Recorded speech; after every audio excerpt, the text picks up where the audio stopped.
65வது சங்கீதத்தை நாம் மாறி மாறி வாசிக்கலாம். வாசிப்பதற்காக தெரிந்து கொள்ளப்பட்ட சங்கீதம் 65வது சங்கீதம். இந்த புத்தகத்தை எடுத்து 65வது சங்கீதத்தை மாறி மாறி வாசிப்போம். கர்த்தருடைய பரிசுத்த நாமம் மகிமைப்படுவதாக.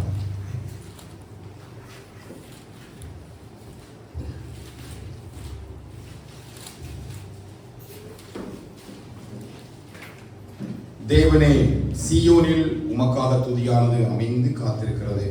பொருத்தனைகள் உமக்கு செலுத்தப்படும். ஜெபத்தை கேட்கிறவரே, மாம்சமான யாவரும் அக்கிரம விஷயங்கள் என் மேல் மிஞ்சி வல்லமை கொண்டது. தேவரீரோ எங்கள் மீறுதல்களை நிவர்த்தியாக்குகிறீர். உம்முடைய பிரகாரங்களில் வாசமாக இருக்கும்படி நீர் தெரிந்து கொண்டு சேர்த்துக் கொள்கிறவன் பாக்கியவான்.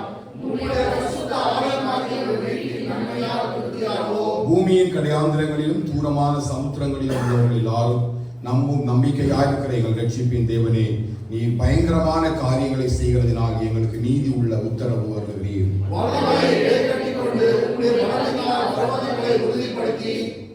சமுத்திரங்களின் மும்முரத்தையும் அவைகளுடைய அலைகளின் இரைச்சலையும் ஜனங்களின் அமளியையும் அமர்த்துகிறீர்.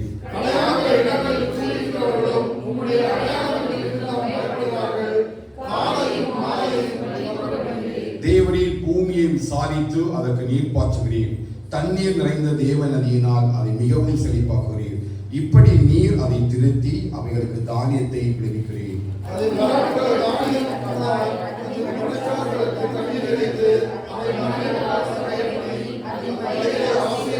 கடைசி 3 வசனத்தை சேர்ந்து வாசிக்கலாம்.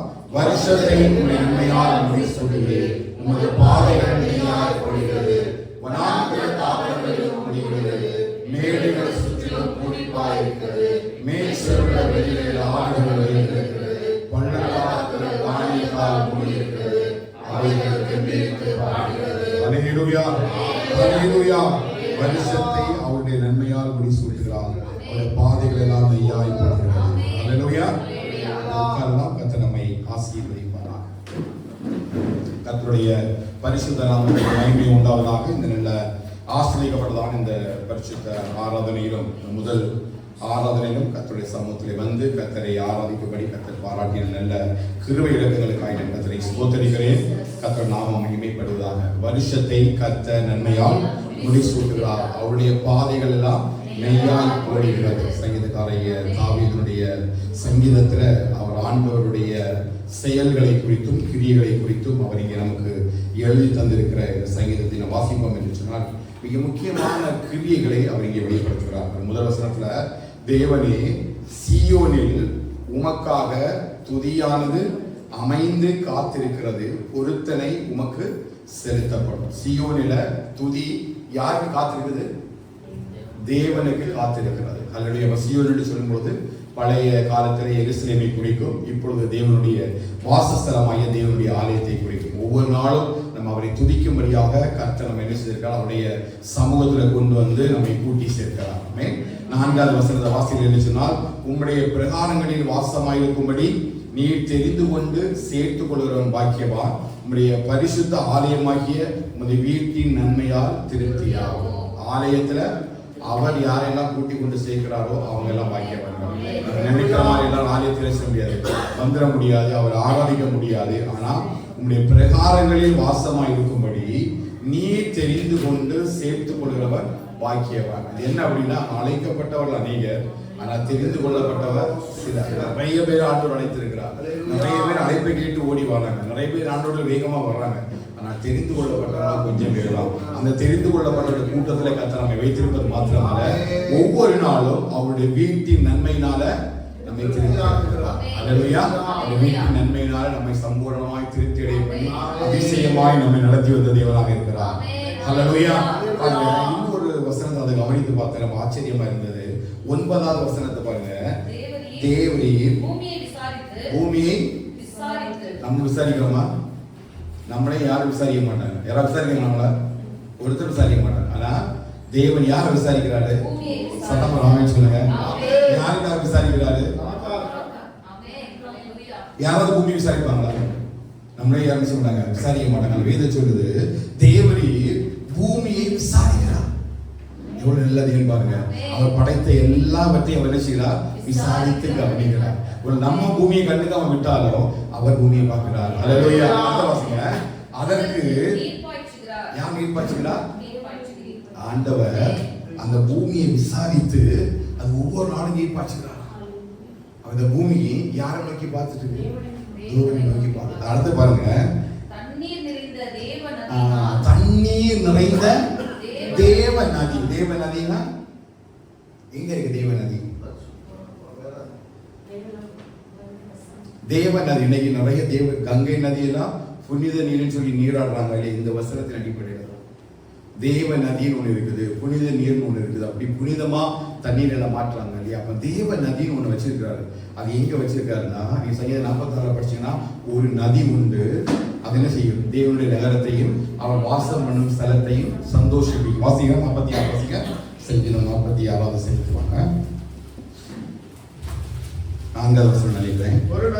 ஒரு நதி உண்டு, அது நீர்க்கால்கள் தேவனுடைய நகரத்தையும் உன்னதமானவர் வாசம் பண்ணும். ஹல்லேலூயா. ஒரு நதி ஆண்டவர் வச்சிருக்கிறாரு. இந்த பூமிக்கு எங்க நீர் பாய்ச்சுகிறார் தெரியுமா? வானத்தில். முதலாவது அதிகாரத்திலே வசனம் இருக்கிறது, பூமிக்கு கீழே உள்ள ஜலம் ஒரு இடத்துல சேரவும், மேலே உள்ள ஜலம் மேல சேரணும். கீழே உள்ளதுக்கு இன்னொரு அதிகாரமே இப்படி இருக்குது. சமுத்திரம்னா மேல உள்ளதுக்கு ஆகாயம் வெளியே சொன்னார். அதனால நோவுடைய காலத்துல வானத்தின் மதகுகளை திறந்தார். அதான் அவருடைய நதி. சத்தம் ராமே சொல்லுங்க. தெரிஞ்சு வச்சுக்கீங்க, தேவ நதினா எங்க இருக்குது? வானத்துல வச்சிருக்காரு. படிச்சிருக்கீங்களா? முதல் அதிகாரத்தில் இருக்குது. வானத்தை கீழே உள்ள தண்ணியில சமுத்திரமும் மேல உள்ள தண்ணிக்கு ஆகாயம் வெளியும் வச்சாரு. எதுக்கு வச்சிருக்காருன்னா ஆபத்துக்கு வச்சிருக்கிறாரு. ஹல்லேலூயா. பூமியை விசாரித்து அதுக்கு தண்ணீர் கொடுக்கும்படி வச்சிருக்கிறார். சயின்டிபிக்கல் படி என்ன சொல்றாங்க? கடல் நீர் ஆவியாகி மேல போய் மேகங்காலத்து மழை பொழின்னு சொல்றாங்க. ஆனா தேவன் பூமியை எப்படி விசாரிக்கிறார்னா அவருடைய நதியினால விசாரிக்கிறார். அந்த நதி ஒரு நதி இருக்குது. அது தேவனுடைய நகரத்தையும் உன்னதமான வாசம் பண்ணும் பரிசுத்த ஸ்தலத்தையும் சந்தோஷிக்கிறது. அந்த நதியினால பூமியை விசாரிக்கிறார்னா நம்ம விசாரிக்காம இருப்பாரா?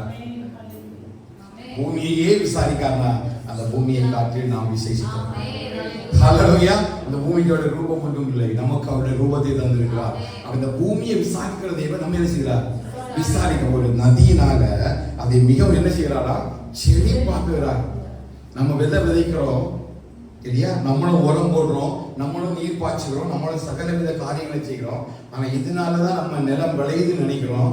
ஆனா வேதம் சொல்லுது தேவன் இந்த பூமியை விசாரித்து இல்லையா? 1 கொரிந்தியர் எழுதுகிற விதைக்கிறவனுக்கு விதையையும் புசிக்கிறவனுக்கு ஆகாரத்தையும் கொடுத்து பெருகப்படுகிற தேவன் உங்களுக்கு நீதியின் விதையை கிரியப்பட்டு உங்கள் விளைச்சலை பெருக பண்ணுவார். சத்தமா ஆமீன் சொல்லுங்க. வரக்கூடிய வருஷம் 2 தடவை படிச்சு முடிக்கணும். நீங்க வேகமா உற்சாகப்படுத்தணும். இன்னும் அதிகம் வசனம் நினைச்சீங்க படிங்க. தேவன் நதியினாலே அப்படி இருதயத்திலிருந்து வசனம் எழுப்பணும். இந்த நதி எங்க இருக்கு அப்படின்னா விதைக்கிறவனுக்கு விதையும் புசிக்கிறவனுக்கு ஆகாரத்தையும் யார் கொடுக்கிறார்? தேவன் கொடுக்கிறார். பூமியில பாடுபடுறான், எல்லாம் பண்றான். விளைச்சல் யாரு? கர்த்தர். ஒருத்தர் நீர் பாய்ச்சுகிறான், ஒருத்தர் நாட்டுகிறான், அதை விளை செய்கிறது கர்த்தர். உலகம் என்ன நீதி வேணாலும் செய்யட்டும், ஆனா கர்த்தர் தேவ நதியினால் இந்த பூமியை நீர் பாய்ச்சுகிறார். ஹல்லேலூயா. உங்கள் விளைநிலங்கள் எல்லாம் ஆசீர்வதிக்கப்படுவாங்க.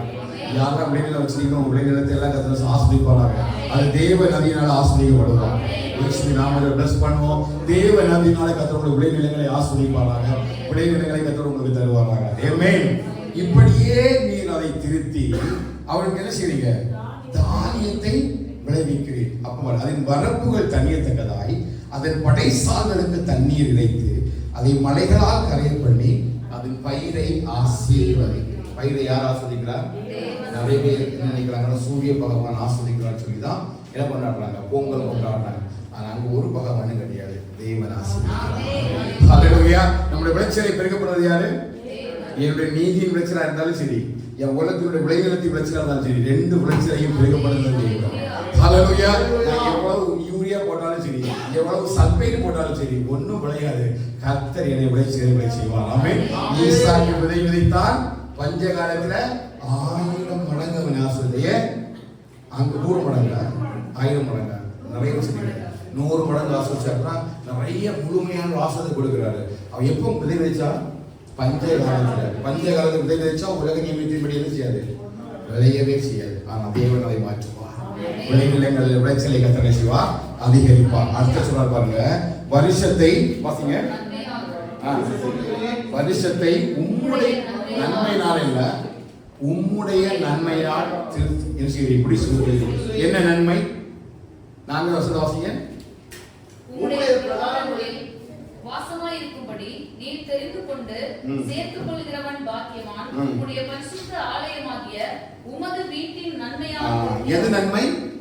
பரிசுத்த ஆலயத்திலிருந்து கிடைக்கிற நன்மையால் வருஷத்தை முடிச்சுடுறாங்க. ஹல்லேலூயா.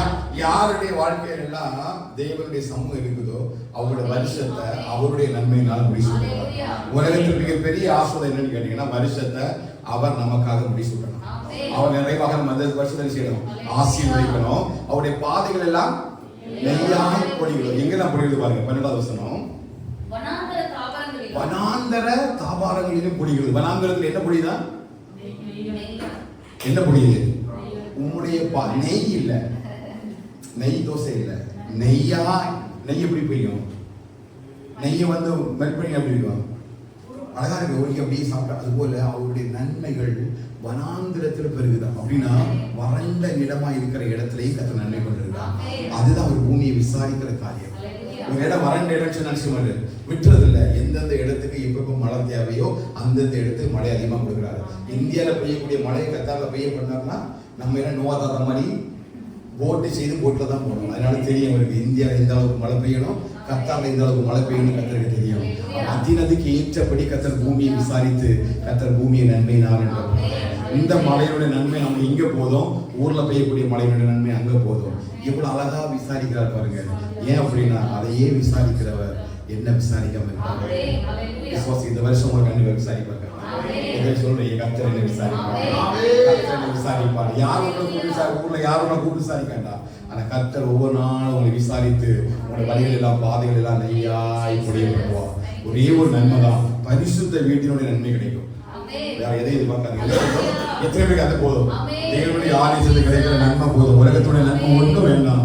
அன்றைய உமது வீட்டு அப்படியே கண்களை மூடி தலையில கையும் சேர்வா பாடு. உமது வீட்டின் நன்மையினால எங்களை திருப்தியாகும். சொல்லுங்க, உமது வீட்டின் நன்மையினால, உமது வீட்டின் நன்மையினால எங்களை திருப்தியாகும். இந்த வீட்டின் நன்மையினால எங்களை திருப்தியாகும். இப்படி வீட்டின் நன்மையினால, உடைய வீட்டின் நன்மையினால எங்களை திருப்தியாகும். உடைய வீட்டின் நன்மையினால நினைத்து அப்படியே திருப்தியாகும். ஆண்டவரே, உடைய வீட்டின் நன்மையினால எங்களை திருப்தியாகும்ப்பா. வீட்டு நன்மையினால எங்களை திருப்தியாக இருந்தவரே, இந்த வருஷம் ஆண்டவரே வீட்டு நன்மையினால முழுவதுமாக திருப்தி அடையுமாக நீங்கள் சாப்பிட்டு சம்பூர்ணமாய் திருப்தி அடைந்து ஒரு இடத்தில் வந்து தேவனை துதிப்பீர்களாக. என் ஜனங்கள் ஒருவரும் வைக்கப்பட்டு போவதே என்று சொல்லி ஆண்டவரே, இந்த வீட்டின் நன்மைகளால் நாங்கள் திருப்தி ஆகிறோம். இந்த வீட்டின் நன்மைகளால் நாங்கள் திருப்தி ஆகிறோம். இந்த வீட்டின் நன்மைகளால் நாங்கள் திருப்தி ஆகிறோம். ஆண்டவரே, சங்கத்தின்படியே ஆண்டவரே எங்கள் நல்ல வேலை ஒப்பு கொடுக்கிறோம். அப்பனே, வருஷத்தை நீர் நன்மையால் முடி சூட்டுகிறீர்கள். ஆண்டவரே, ஆண்டவரே உமது பாதையெல்லாம் நெய்யாய் பொழியப்படுகிறது. வனாந்திர தாவரங்களிலும் அது நெய்யாய் பொழிகிறது. கர்த்தரை கிருபை அப்படியே நம்ம திருப்பொழிவதாக சங்கத்தின்படி அந்த வருஷம் ஃபுல்லையும் நடத்துங்கப்பா. முழுவதும் இந்த வார்த்தைகள் நடக்கட்டும். ஆண்டவரே, நீர் எங்களை தெரிந்து கொண்டு ஆண்டவரே உங்களுடைய ஆலயமாகிய வீட்டுக்குள்ள கொண்டு வந்ததற்காக ஸ்தோத்திரம். உங்களுடைய வீட்டின் நன்மையினால திருப்தியாக போவதற்காக ஸ்தோத்திரம். அப்படியே நாங்கள் திருப்தி ஆகி கொண்டதற்காக ஸ்தோத்திரம். ஆண்டவரே, கர்த்தருடைய கிருபை நிறைவாக எங்களை தொடர்ந்து நடத்த கர்த்தர் கிருபை செய்வீராகப்பா. மீதி உள்ள பாகம் முழுவதும் கர்த்தரை கண்டு வழிநடத்தும்படி நாங்கள் ஜெபிக்கிறோம். ஒவ்வொரு பகுதியிலும் கர்த்தருடைய கிருபை நிறைவாக காணப்பட கர்த்தர் கிருபை செய்வீராக. உள்ளமான தேவனுக்குள்ள ஆண்டவரை மறைத்துக் கொள்ளுங்கப்பா. துதியும் கனமும் மகிமை எல்லாம் நமக்கு செலுத்துகிறோம். இயேசுவின் நாமத்தில் ஜெபிக்கிறோம். ஜீவனுள்ள பிதாவே.